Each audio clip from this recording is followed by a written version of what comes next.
श्री अग्रसेन कन्या महाविद्यालय की ऑनलाइन क्लासेस में मैं आपका हार्दिक स्वागत करता हूं। तो बेटा आज हम कवर करेंगे जो प्रोबेबिलिटी चल रही थी आपकी, जो एक्सरसाइज 6A है उसके क्वेश्चनों को सॉल्व करते हैं। उस एक्सरसाइज का जो पहला क्वेश्चन है वो ये इस प्रकार है कि एक पासे के उछाल में 4 से बड़ा अंक आने की प्रायिकता क्या होगी।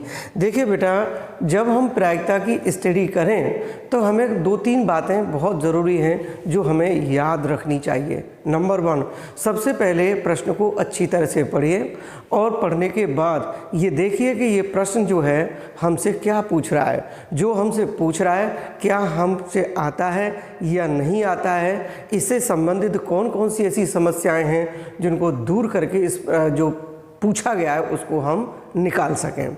तो देखिए, इसमें प्रोबेबिलिटी बहुत इजी सब्जेक्ट होता है। सबसे पहले तो इसमें आप कमांड करें कि निशेष घटनाएं यानी कुल घटनाएं कैसे निकाली जा सकती हैं, यानी जो घटना है वो किससे संबंधित है। ये जो घटना दे रखी है वो आपकी पासे से दे रखी है, और पासे से दे रखी है तो पासे की मैं 2-3 बता देता हूँ कि अगर एक पासे को एक बार उछाला जाए तो उसकी 2 घटनाएं होती हैं, और एक पासे को 2 बार उछाला जाए तो उसकी घटनाएं कितनी, 2 नहीं 6 होंगी बेटा। एक पासे को जब एक बार उछाला जाएगा तो घटनाएं कितनी होंगी, 6 होंगी। और जब यदि उसको 2 बार उछाला जाएगा एक ही पासे को, यानी एक पासे को 2 बार उछालें या फिर 2 पासों को एक बार उछालें तो इसकी घटना कितनी होगी, 36 होंगी। और इसी प्रकार से एक पासे को 3 बार उछालें तो उसकी घटना कितनी हो जाती हैं, 216 हो जाएंगी। और इसी प्रकार से 3 पासों को अगर एक बार उछालेंगे तो घटनाएं कितनी होंगी, आपकी 216 ही होंगी।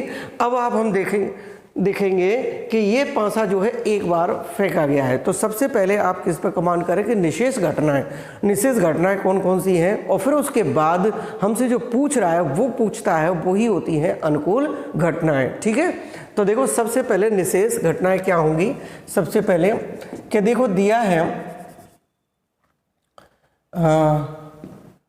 देखो जब एक पासे को एक बार उछाला जाता है तो एक बार उछाला जाता है तो कुल घटना कितनी होगी कि n ऑफ s निशेष घटनाएं इक्वल टू कितना हो जाए, 6 टू दी पावर n होता है और n इज इक्वल टू 1 रखें तो n जो निशेष घटनाएं हैं वो कितनी होंगी कि n of s equal to कितना हो जाएगा, 6 यानी 6 घटना होंगी। अब वो कितनी कौन कौन सी होंगी, देखो कौन कौन सा अंक आएगा, 1 आ सकता है, 2 आ सकता है, 3 आ सकता है, 4 आ सकता है, 5 आ सकता है, 6 आ सकता है। ये 6 घटनाएं होंगी। अब आप ये समझ रहे होंगे कि ये क्या है, कि बेटा एक क्यूब है, आप अच्छी तरह जानते हैं एक क्यूब है, इसमें कितने फेस हो गए,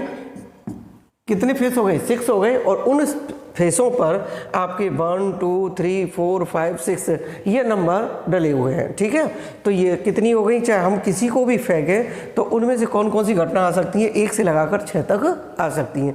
तो आपकी टोटल कितनी हो गई आपकी, यानी टोटल मतलब निशेष घटना है।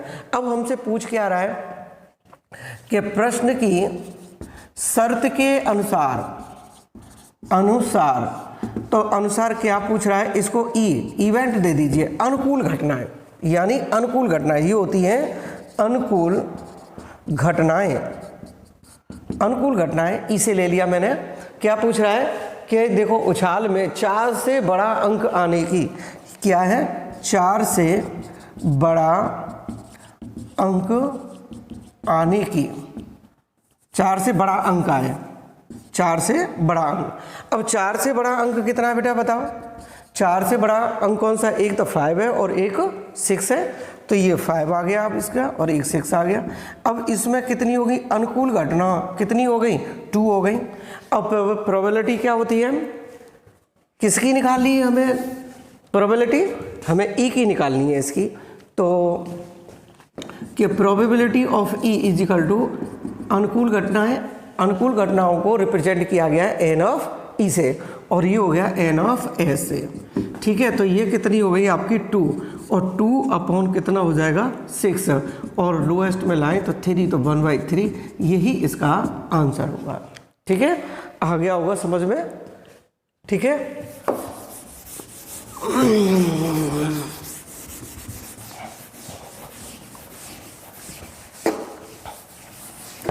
सेकंड क्वेश्चन है आपका, सेकंड क्वेश्चन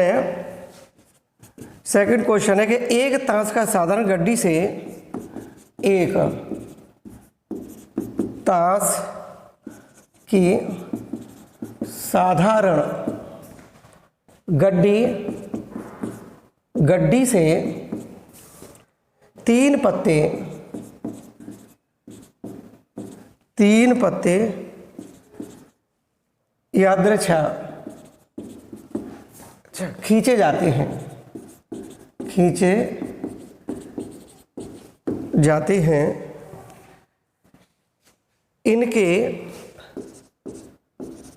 इनके राजा और रानी और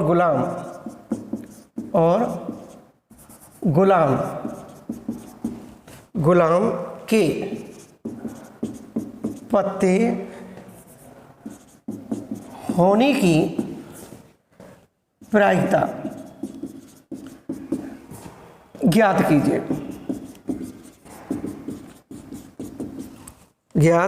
कीजिए।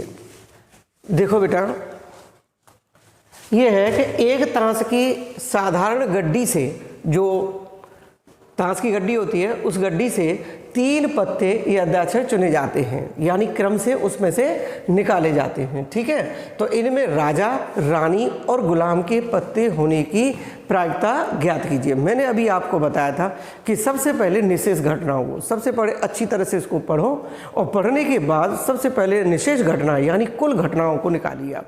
अगर आपने क्वेश्चन की निशेष घटनाओं पर विजय प्राप्त कर ली तो आप क्वेश्चन को सॉल्व कर सकते हैं। ठीक है, तो ये होगा आपका कि सॉल्व।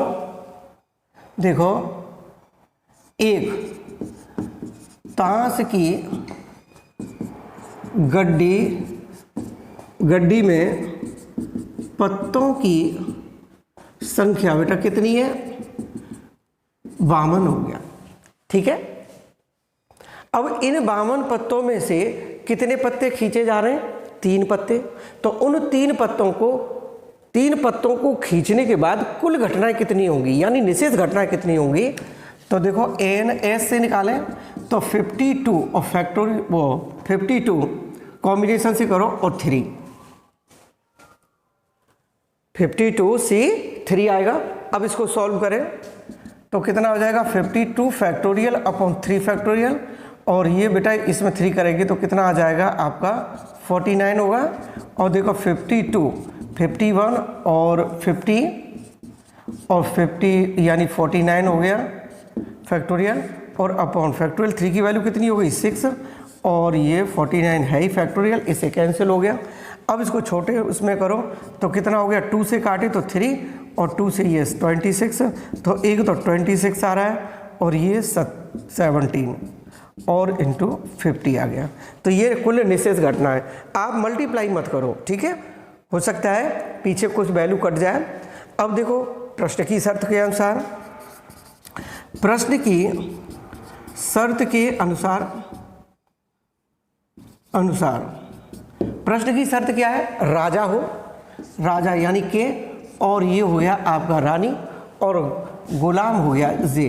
तो यानी राजाओं की संख्या, पत्तों में राजाओं की संख्या बेटा कितनी है? इसमें 4 है। ठीक है, और पत्तों में रानियों की संख्या कितनी है? वो भी 4 है। और पत्तों में गुलामों की संख्या बेटा कितनी होगी? 4।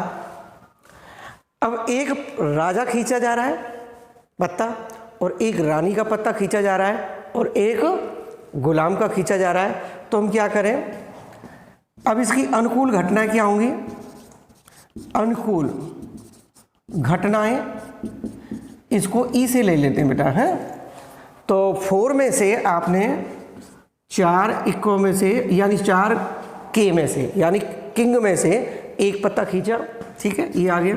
और इसी तरह से 4 में से 4 पत्तों में से एक रानी खींची और एक 4 गुलाम में से एक पत्ता आपने गुलाम का खींचा। अब इसको सॉल्व कर लीजिए, ठीक है। तो एन ऑफ ई यानी कुल निशेष अनुकूल घटनाएं होंगी आपकी कि 4 के बराबर हो जाएगा। इसको सॉल्व करेंगे यानी इसको किस तरह से करते हैं, N C R equal to N factorial R factorial और एन माइनस आर फैक्टोरियल, ठीक है। इस फॉर्मूले से इसको सॉल्व कर लेंगे तो कितनी होगी, 4 ही आएगा और ये भी 4 आएगा और ये भी 4 आएगा।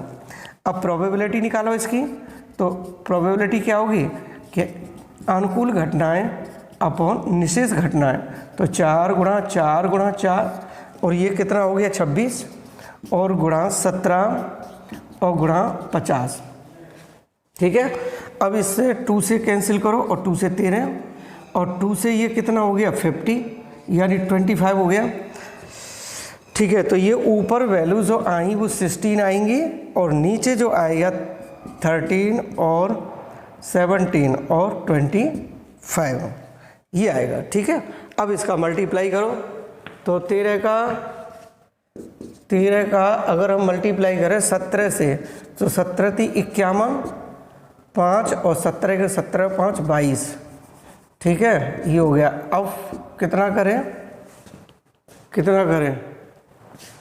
25 का करें, 5 एकम 5 5 दूनी 10 5 10 और 1 11 और ये 2 4 और 4 5 2 और 5 और 5 5525 यानी 16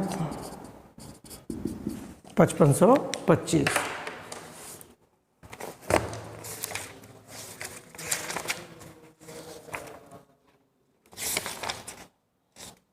ठीक है।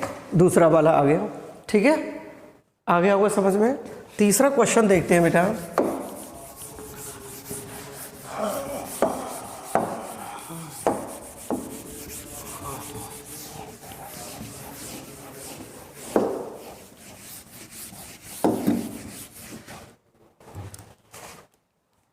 तीसरा क्वेश्चन है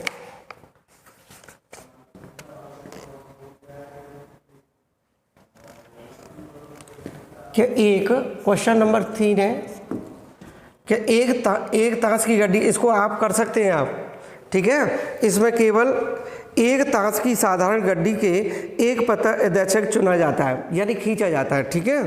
और इसमें हुक्म का पत्ता या इक्का होने की प्रायिकता ज्ञात कीजिए। देखो इसमें जो निशेष घटना होंगी वो कितनी होंगी, एक ही पत्ता खिंचवा रहा है बेटा, है तो एक पत्ता जब उसमें से हम खींचेंगे 52 में से तो आप 52C1 ले लीजिएगा और जो पूछ रहा है कि एक हुक्म का पत्ता होगा तो 13C1 यानी हुक्म के पत्तों की संख्या कितनी होगी 13 हो गई, तो 13C1 में से आप इसको कर सकते हैं। अब देखिए इसमें क्वेश्चन नंबर 4 है और ना आए तो आप पूछ लीजिएगा, ठीक है। एक पासे के उछाल में 1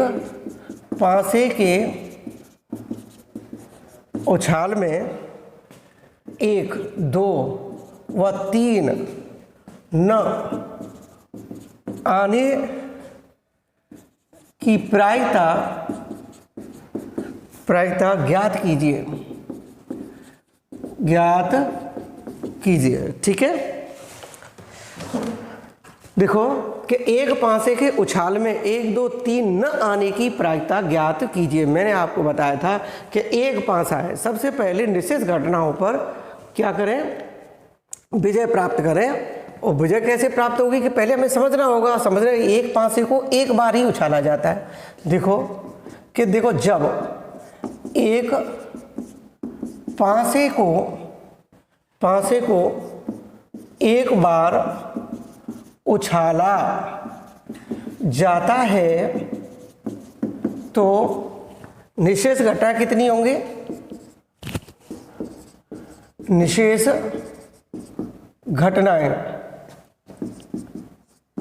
घटनाएं N of S equal to 6 to the power कितना एन रखें और एन इजिकल टू 1 रखें तो कितनी हो गई बेटा इसमें 6 1 यानी 6 के बराबर हो। अब घटनाएं वो होंगी कौन सी, इनका भी तो पता लगाओ। उस पर 1 भी आ सकता है, 2 आ सकता है, 3 आ सकता है, 4 आ सकता है, 5 आ सकता है और 6 आ सकता है। ठीक है, तो ये जो है आगे देखेंगे, इसमें 6 हो गई। अब हमसे पूछ के आ रहा है कि प्रश्न की शर्त के अनुसार, प्रश्न की शर्त के अनुसार अनुकूल घटनाएं क्या होंगी? अनुकूल घटनाएं E बराबर 1, 2 व 3 ना आए, 3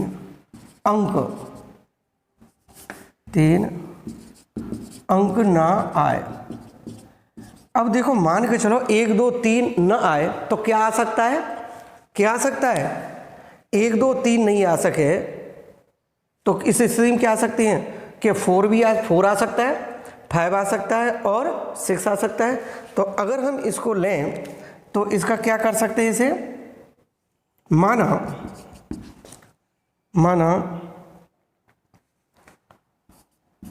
5 को फेंकने पर 4, 5 व 6 अंक आ सकता है। तो इसकी जो क्या वैल्यू होगी हमारी कि ई डैश ले लेते हैं। ई डैश लें तो ई डैश लेंगे तो कितना आ जाएगा कि देखो, एक तो 4 आएगा, 5 आएगा और ये 6 आ जाएगा। तो इसकी निकालें पहले, तो कितना हो जाएगा कि प्रोबेबिलिटी एन ई डैश बराबर कितना हो जाएगा? 3। कितना हो जाएगा? 3। और यहाँ पर प्रोबेबिलिटी ऑफ ई डैश बराबर कितना हो जाएगा कि N E dash upon N S, कुल घटनाएं तो 3/6 यानी 1/2 होगी। ये किसकी प्रोबेबिलिटी निकली है? 4, 5, 6 की। तो अब पूछ क्या रहा है कि हमें निकालना किसका है?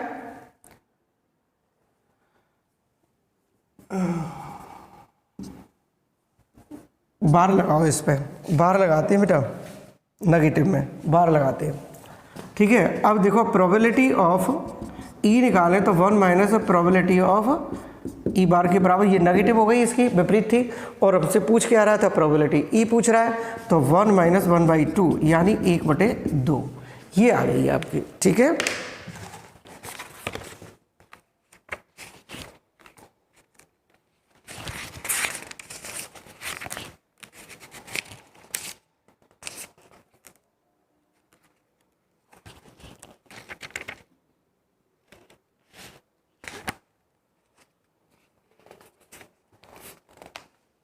देखो 5वां देखें।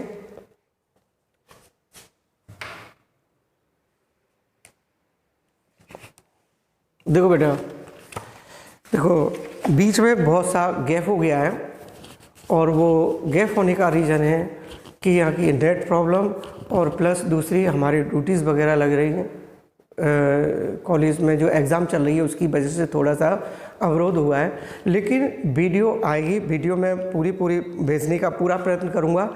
बट और एक दूसरी बात और है कि मैं डेली जो है आपके पास नोट्स जो हैं ज़रूर पहुंचाने का प्रयत्न करूंगा और आप अपनी पढ़ाई जो है रेगुलरिटी रखें। ठीक है, बीच में गैप न रखें और रेगुलरिटी पढ़ें आप, और जो भी प्रॉब्लम होगी मैं आपकी समस्या को दूर करता रहूँगा। ठीक है, और जो है क्वेश्चंस हैं, जो आपकी जो एग्जांपल्स हैं और जो एक्सरसाइज के क्वेश्चंस हैं, उनको मैं PDF फाइल के थ्रू में भेजना शुरू करूँगा। ठीक है, तो उनको स्टडी करते रहें और जिसमें कोई प्रॉब्लम हो तो आप मुझसे पूछ सकते हैं। तो आज के लिए इतना ही। Thank you very much.